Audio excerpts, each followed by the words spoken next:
तुम्ही पाहत आहात MCN न्यूज मराठी। अकोला जिल्ह्यातील हिवरखेड येथील प्रजापिता ब्रह्माकुमारी ईश्वरीय विश्वविद्यालय माउंट आबू संचालित गीता पाठशाळा ओम शांती शाखेचा 44वा वर्धापन दिन उत्साहात पूर्ण वातावरणात साजरा करण्यात आला। स्वर्गीय शांताबाई मामनकर यांनी 1982 मध्ये लावलेले परमात्मा प्राप्तीचे अलौकिक रोपटे आज भव्य वटवृक्षात रूपांतरित झाले आहे।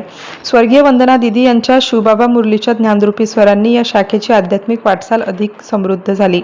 मातीच्या कौलारू घरातून सुरू झालेली ही शाखा आज ब्रह्माकुमारी रश्मी दिदी यांच्या मार्गदर्शनाखाली भाविकांच्या सहकार्याने स्वतःच्या प्रशस्त वास्तूमध्ये कार्यरत असून ज्ञानप्राप्तीसाठी येणाऱ्या अनेक बंधू भगिनींचे श्रद्धास्थान बनली आहे।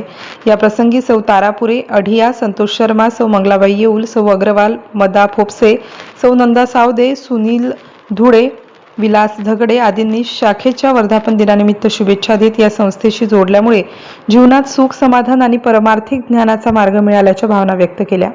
MCN न्यूज मराठीकरिता बाळासाहेब नेरकर, हिवरखेड। जसे त्याप्रमाणे गजानन महाराज बंकटलालचे इथं अवतरले, तसंच कधी मला असं वाटतं की शिवबाबांनी जसं आपल्या शांताबाईचीच निवड केली असावी।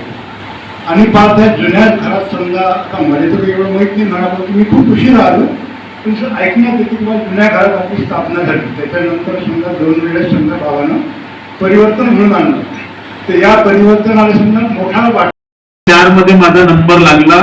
मी खरोखर त्या दिदीचे म्हणजे शांताबाईचे आणि प्रल्हादराव मामनकर यांचे खूप खूप आभारी होतो। माझा त्यावेळेस समजा ओम शांतीच्या या शाखेवर मी शाळा शिकत होतो त्यावेळेस, त्यामुळे माझा इकडे काही कन्सर्ट नव्हता, पण हे लोक येत जात बा, घराजवळची जागा आहे, इथं जे पहिले या जागेत जे राहणारे होते त्यात एक राजू हरणे म्हणून, तोही माझा मित्र होता, त्याचा भाऊ रवी मित्र होता, त्यामुळे आम्ही खूप वावरलो, खेळलो मिळलो होतो।